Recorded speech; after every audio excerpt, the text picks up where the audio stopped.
Vamos lá então com a aula de hoje, que na verdade é uma aula atrasada aí, bem atrasada já. Mas ainda assim eu espero que seja significativa para vocês, tá? E essa aula aqui é sobre aquele material da independência dos Estados Unidos, que começa lá com as leis, né? Lei do açúcar, lei do selo, lei do chá, leis intoleráveis. Por que foram criadas essas leis? Vamos retomar um pouquinho aí a coisa. Primeiro, então nós sabemos o quê?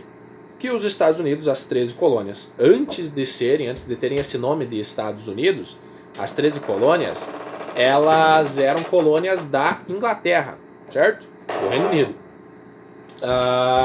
E elas tinham bastante liberdade, né? Liberdade comercial, a gente viu lá o comércio triangular, né? Pegavam um rum, levavam um rum lá na África pegavam escravos, traziam para as Antilhas, pegavam melaço, levavam blá blá blá, daquele material anterior lá, se vocês quiserem saber do que eu tô falando, deem uma olhadinha um pouquinho para trás aí no caderno de vocês e vocês vão se situar, tá? Mas então era uma colônia que tinha bastante liberdade, liberdade econômica, liberdade religiosa, mas ainda assim uma colônia. Então, no caso de um conflito, como foi a Guerra dos Sete Anos, entre a Inglaterra e a França, entre esses dois países, a colônia, os colonos dos Estados Unidos, das 13 colônias, eles também tiveram que participar da guerra. A questão é, a França também tinha colônias, aonde hoje ali são o Canadá e os Estados Unidos, onde hoje ficam esses países. Tá? Então muitos conflitos aconteceram nas colônias, certo? Aconteceram aqui na América, ali nas 13 colônias lá em cima, onde hoje é os Estados Unidos e o Canadá. Muitos conflitos aconteceram ali e os colonos tiveram que pagar por isso, né? A guerra está acontecendo ali, as plantações estão sendo destruídas, o pessoal está tendo que ir para a guerra e não está podendo trabalhar na lavoura, por exemplo, então eles tiveram muitos prejuízos. E em cima disso, para pagar as despesas de guerra, porque guerra é uma parada muito cara, né? Tem uma frase que diz que você precisa de 3 coisas para se vencer uma guerra: dinheiro, dinheiro e mais dinheiro. Né? A guerra é um empreendimento bem caro. E foi muito caro para a coroa inglesa, né? Para a Inglaterra, lá, para os reis da Inglaterra. E para pagar essa despesa de guerra, eles começaram a aumentar o controle em cima das colônias, das 13 colônias. E foram criados alguns impostos, que são esses aqui. Ó. O primeiro é a lei do açúcar, em 1764. Foram impostos cobrados em cima do melaço, do vinho, do café, entre outros produtos que entravam ali nos Estados Unidos ou que saíam dali. Produtos que antes não tinham esses impostos. É por isso que eles tinham aquela liberdade econômica. O melaço citado ali, por exemplo, eles compravam e vendiam onde fosse mais barato. Mas agora com esses impostos o preço aumentava, o que dificultava o comércio. Lei do selo, imposto sobre jornais e outras publicações. Para publicar alguma coisa agora nas 13 colônias, tinha que ter um selo da coroa, tá? E para ter esse selo tinha que pagar imposto. Isso é interessante e é importante para vocês entenderem aqui a questão cultural das colônias. Eles tinham essa liberdade econômica, política, religiosa e também uma liberdade de pensamento, o que fazia com que eles estivessem estudando aquelas ideias iluministas que a gente também estudou, né? Olha só, nós também temos uma certa liberdade de pensamento, quem diria. E aí a gente estudou aquelas ideias iluministas lá. E essas ideias, elas eram publicadas em jornais, por exemplo, em livros ou em folhetos, certo? E esses folhetos, às vezes, eram contrários ao governo, certo? Eles criticavam o governo. Então era importante a publicação, publicar, expressar suas ideias, fazia parte da cultura desse pessoal das 13 colônias. Isso facilitava porque eles, né, quem tinha ali, quem sabia escrever, ou quem tinha uma prensa, uma impressora em casa, se o cara tinha uma impressora em casa, ele escrevia, fazia um jornal em casa, certo? A partir de agora não, porque ele vai ter que pagar, além do processo de produção, esse selo, tá? Então vai entrar diretamente em conflito com a cultura das 13 colônias, que era de uma livre circulação de ideias. A lei do chá concedia o monopólio do comércio de chá à Companhia das Índias Orientais. O que é o monopólio? Uma empresa só vai poder vender chá. Nesse caso, a Companhia das Índias Orientais era a única empresa que podia vender chá nas 13 colônias. Beleza, professor, mas o que o chá tem a ver com isso? O chá era importantíssimo também na cultura desse pessoal. Tá? Vocês talvez já tenham visto lá, né, os ingleses tomando o chá da tarde, né, o chá gelado, chega às 5 da tarde, algum filme, alguma série, de repente vocês assistiram. É mais comum nos filmes mais antiguinhos, aí, década de 90, 80 aí, tinha, né, o chá da tarde, aí o pessoal parava para tomar o chá da tarde. Porque na cultura dos ingleses, tomar o chá da tarde é crucial, faz parte da cultura dos ingleses. É tipo o brasileiro tomar o cafezinho lá depois do almoço, certo? Faz parte da nossa cultura. Ou no nosso caso aqui mais preciso é tomar um chimarrão no início da manhã ou no final da tarde. Seria como se eles estivessem cobrando mais pra gente tomar chimarrão. Isso incomoda as pessoas, certo? É parte da cultura delas. Sozinho, só isso, não seria o suficiente para eles declararem independência. Mas junto com os outros fatores, certo? Vai empilhando motivos de revolta. Né? Cobrar mais pelo chá foi um desses casos. Estava se cobrando muito, o preço do chá aumentou e os colonos, como eles eram ingleses, eles vieram da Inglaterra, eles trouxeram essa cultura de tomar o chá. Então fazia parte da cultura deles e agora o governo inglês estava querendo aumentar o preço do chá, né? Com esse monopólio aí nas Índias Orientais. E as últimas, né, que foram as chamadas leis intoleráveis. A ocupação do porto de Boston, o mais importante das colônias. Então o exército inglês ocupou o porto de Boston e não deixou que ninguém transportasse coisas por ali. O estado do Massachusetts também foi ocupado pelo exército inglês, bem como outras terras aí das 13 colônias foram ocupadas pelo exército inglês. Outras medidas aqui, dessas intoleráveis, era que os colonos tinham que, como é que posso dizer, dar pouso para os soldados. Então, se um soldado pedisse para ficar na casa de um colono, o colono era obrigado a aceitar isso. Então, tinha que deixar ele dormir lá na casa dele, dar comida e cuidar do coleguinha, do soldado. Isso irritava os caras, né? Uma vez ou outra, beleza. Mas quando era muito recorrente, acabava incomodando. Você tem um hóspede ali que você não quer ter e que você é obrigado a aceitar. Enfim. E essa ocupação do porto de Boston vai ser resultado da chamada Festa do Chá, que foi o seguinte: quando foi criada a lei do chá, alguns colonos, em um ato de revolta, tomaram alguns navios dessa Companhia das Índias Orientais, prenderam esses navios e jogaram caixotes de chá no mar, gerando um grande prejuízo para a empresa. E isso ficou conhecido como Festa do Chá de Boston. E aí, como resultado, o porto de Boston foi ocupado até que os colonos pagassem o prejuízo do chá que tinha sido lançado ao mar. Foi um protesto que eles realizaram lá. Festa do Chá de Boston. Tem no livro de vocês aí, eu suponho. Se vocês quiserem jogar na internet, também vão encontrar. E aí, em 1774, reúne-se o primeiro Congresso Continental da Filadélfia, onde os colonos iniciaram um movimento de resistência à Inglaterra. E aí vem o subtítulo: Os colonos reagem.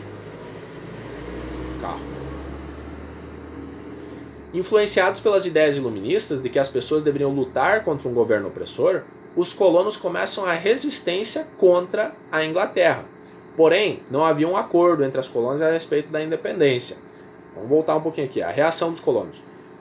Depois de 10 anos recebendo essas novas imposições aí da coroa, eles chegaram, chega, não é bem assim. Nós sempre tivemos nossa liberdade aqui, agora do nada vocês vêm com esse monte de restrições em cima da nossa liberdade. Eles seguiam um filósofo, que o nome dele é John Locke.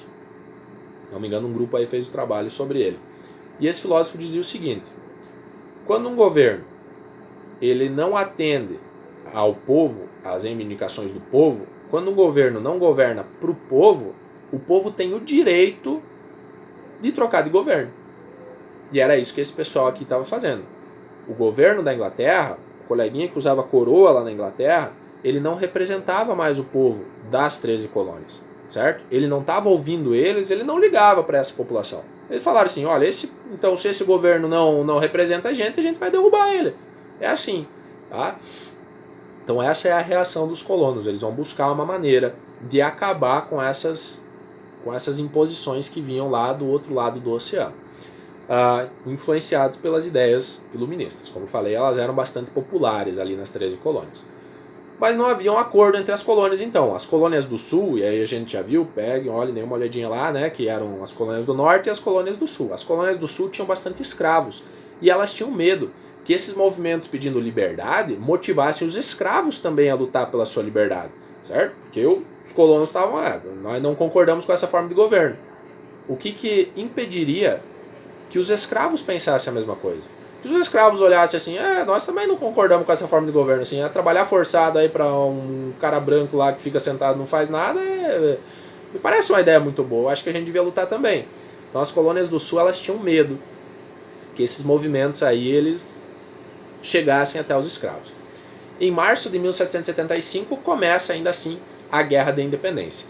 Em 4 de julho de 1776, 4 de julho, que é comemorada a independência dos Estados Unidos. Em comissão com representantes das 13 colônias, a Declaração da Independência foi escrita. A primeira e única Constituição dos Estados Unidos, ela foi escrita nesse 4 de julho aí. Por isso que é a data da independência dos Estados Unidos. Para nós é o 7 de setembro, né, o grito de Ipiranga lá do Dom Pedro I. Para os norte-americanos, né, dos Estados Unidos, aí é o 4 de julho, onde eles escrevem a Declaração da Independência. Tá? E alguns desses pontos da declaração são os seguintes: todos os homens foram criados iguais, o que mostra uma ligação entre a política e a religião, certo? Criados iguais. Todos têm direito à vida, à liberdade e à busca da felicidade. Sempre, isso é importante, sempre que uma forma de governo anular esses objetivos, o povo pode mudar o governo. Era isso que eles estavam fazendo, certo? O governo da Inglaterra lá estava anulando o direito deles à liberdade, por exemplo, então eles estavam mudando o governo. E as colônias unidas são estados livres e independentes. Surge uma nova forma de governo baseada nos ideais iluministas de democracia e liberdades individuais. Surge a primeira república moderna, olha só que bonito, e depois muitas outras vão surgir, né? A França, né? Depois tem a Revolução Francesa que a gente vai ver mais pra frente, vai seguir os exemplos aqui. O Brasil também é uma república moderna, tá? Tem muitos atrasos, mas é uma república moderna. Nossa Constituição, ela é muito parecida com essa questão aqui, ó. Todos têm direito à vida, todos têm direito à liberdade, todos têm direito à busca da felicidade, né? A nossa Constituição ali vai incluir também uma coisa que essa primeira aqui não incluiu lá dos Estados Unidos, mas vai incluir a Constituição de 88, que é a última que nós temos, né? Chamada de Constituição Cidadã. O respeito a todas as pessoas, certo? As etnias, né? No Brasil e assim por diante. Mas enfim, surge a primeira república moderna. A democracia já era uma parada que existia antes, tá? Já faz tempo que existia a democracia, a escolha dos governantes por voto, mas não organizado dessa maneira aqui, tá? Apesar do pioneirismo, a Constituição dos Estados Unidos não pôs em prática uma democracia verdadeiramente plena. Ela era uma democracia mutilada, cortada em pedaços. Ela só atingia uma parcela da população. Os negros, os escravos e os indígenas, eles não tinham os mesmos direitos à cidadania. Eles não eram incluídos nessa democracia, nessa busca pela liberdade. Eles não eram considerados homens criados iguais, tá? As mulheres também não tinham direito a voto, conquistado somente em 1920, e no geral elas deveriam estar submissas aos homens. Então, apesar de pregar a liberdade, certo? Apesar de pregar a liberdade, apesar de dizer que todos têm o direito à vida, à liberdade, à busca da felicidade, não era todos. As mulheres, não. Os negros, não. Os indígenas, também não. Então, quem que tinha esse direito? O homem branco e, no geral, cristão. Várias denominações religiosas diferentes, né? Eles são protestantes, a maioria ali nos Estados Unidos eles são protestantes e não católicos, né? Então evangélicos e não católicos, que a maioria desses evangélicos vão fugir lá da Inglaterra, isso numa aula que eu já falei antes, né? Porque eles eram perseguidos na Europa, então eles vêm cultuar o seu Deus aqui na América. Enfim, então esse é o coleguinha que vai ter o direito à vida, à liberdade e à busca da felicidade. A mulher, o negro e o indígena, nos primeiros 150 anos aí da democracia dos Estados Unidos, não vão ter. Tá? E o problema com os negros lá nos Estados Unidos, ele segue até hoje, né? O racismo é muito pesado lá nos Estados Unidos. Enfim, mas essas são umas questões que vão ficar para uma outra oportunidade. O que eu quero que vocês entendam aqui é por que eles reagiram à Inglaterra. Por quê? Por que eles resolveram se tornar independentes? Por que eles resolveram declarar a independência? Isso é importante.